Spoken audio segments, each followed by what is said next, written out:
I'm Candia Williams. Mr. President, all of the councilmen in their respective orders, I would like to address you by letting you know that I represent the people of Jacksonville, Florida. I'm a business owner, and we are addressing the economic developmental disparities in all the neglected areas in Jacksonville, Florida. Our elected officials, you have failed us continuously and repeatedly failed us, and we are here to restore the breach. You've turned off the lights in these areas and caused danger, even death, because of your negligence. A young man by the name of Sammy was ran over and died due to the poor lighting in these areas. I and others have been robbed due to these conditions, and crime has increased because you've turned off the lights. You've taken away our resources in these areas. You know where the areas are because they look like third world countries as opposed to the choice areas in the city. To name town, country, river, city, other areas when we ride and see the lights lit up, right down left turn of Sutel, Moncrief, Edgewood, and it's dark, it's crap, that increases the crime. There is and always have been an uneven amount of distribution leading to the increase in job loss, closing of businesses, and desolate appearances that keep new businesses from these areas. Did you forget the contract, the preamble? We, the people of the United States of America, in order to form a more perfect union, establish justice, ensure domestic tranquility, provide for the common defense, promote the general welfare, and secure the blessings of liberty to ourselves and our prosperity. Do ordain and establish this Constitution for the United States of America. We have heard that once we come forward and we speak on these issues that we're concerned about, that you say we will quietly go away and it'll go away. But we guarantee you, we respect you in your positions, but we will not go away until you turn our lights on, until our people get more jobs, until our contractors in our areas get the positions, until our businesses grow and get developed like the other parts of the town, and we can see a report that shows the evenly distribution of where the funds go in our area, because we have been deprived. Respectfully, I am Candia Williams. Thank you, ma'am. Next is Alicia Cunningham, followed by Commissioner Johnson and Daughtry, followed by Eunice Marlon. I'm Aisha Franklin Covington, President of Brooklyn Neighborhood Association.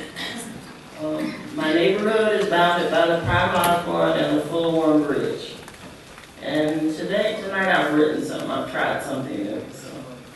We're a small community that has its share of problems, including blight, isolation, we've been called a food desert, a toxic dumping ground, inadequate access to health care, lack of jobs for our residents.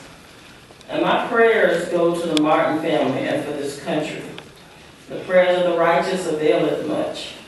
We continue to see racial disparities in the legal system, the system that was designed to punish the guilty and free the innocent. The country is in an uproar because of our stand your ground law, introduced by one of our local leaders. The integrity of the legal system is now under scrutiny. We want to protect our families from economic deprivation, social isolation, bigotry, racism, nepotism, premature death, and racial profiling. We're asking our elected officials to take this opportunity to reevaluate your service to our communities. In essence, if you can't perform the job required of you in these perilous times, then we are asking for your resignations. Don't be ashamed to admit that you don't know what to do or how to protect the people you represent. We understand that you may be overwhelmed and see yourself as a modern-day savior. We're not asking for you to sacrifice your life for us. We're asking that you represent the constituents that elected you and that you would uphold the laws that are already written, and that you support. And we're asking that you support the repeal of the Stand Your Ground law. These are very clear demands that we expect to see honored. This country was founded on the Constitution of the United States. Our civil rights under Amendment 1, our right to redress our issues with government. In the case of Shands hospitals, some well-meaning elected officials got together and gave them sovereign immunity, which means they are protected from being sued for medical malpractice. Clearly, the senators and representatives had to recognize there would be times when Shan would be neglectful and the plaintiffs would need to be compensated. For instance, Joanna Levine Pinckney. She's in litigation with Shands Pro Se, and this means that she had the courage to take on government, the same government that is supposed to protect her interests. How do you reconcile this? By granting Shan sovereign immunity. You have infringed on her First Amendment right. Amendment 8 prohibits excessive fines and punishments. Ask Marissa Alexander why she received 20 years for standing her ground. Thank you. Thank you, ma'am. Commissioner Johnson. Okay, Mr. Floor Leader. Eunice Morrow, followed by, just spell it, it says I'm doing D-I-A-L-L-O. Diallo. S-E-C-K-U-O-D. When you come out and help it.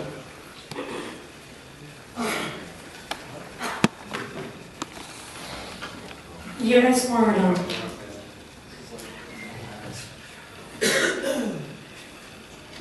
We the citizens, State your name and address for us, please. Eunice Barnum, and my address is 9121 Spotswood Road, Jacksonville, Florida, 32208.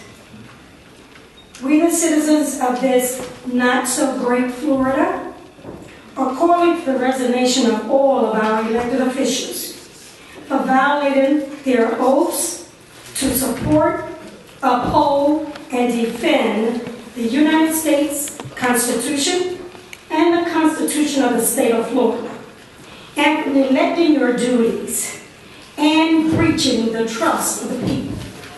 The four major areas where our elected officials have denied or abridged their constituents' constitutional rights are in the judicial system, education, health, and most of all, economic development.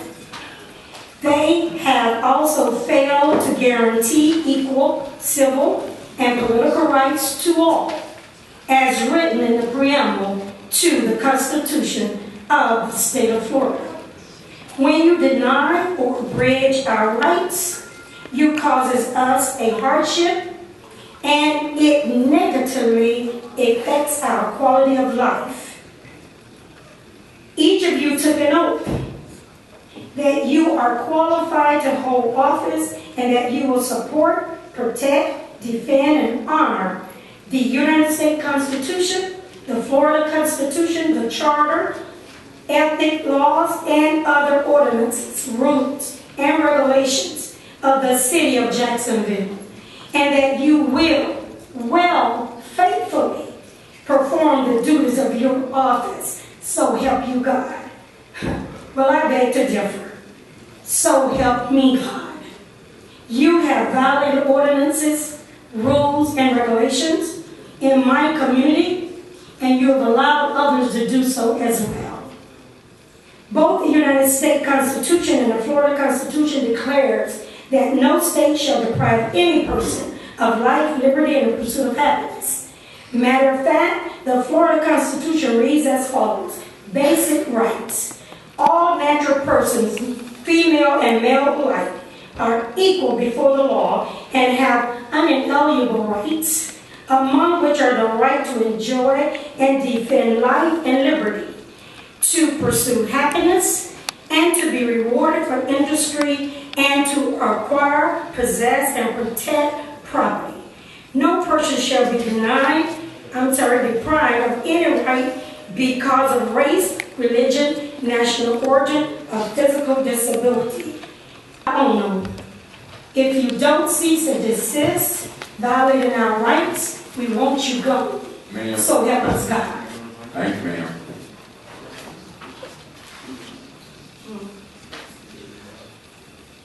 You have about a few minutes over to Ms. Smith.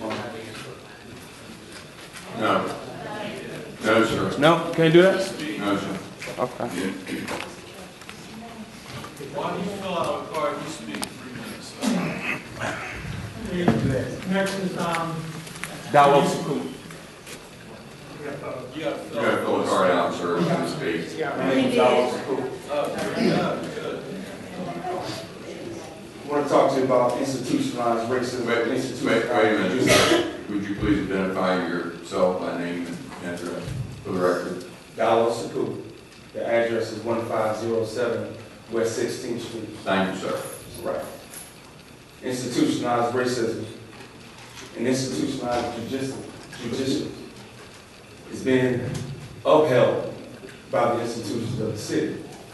The people came here with grievances and they want you to understand how they feel, and it's been carried on for generations, and that's what makes it institutional. The grievances are not only just economic, but they are judicial, the education as well. People believe that the city council is in breach of their trust to the public, and they're asking 30 days to come up with some remedies. If the remedies are not met within 30 days, then they would ask for your resignation. Respectfully. next is Lydia Bell, followed by Reverend Alfred Cotton, followed by Bobby Hill.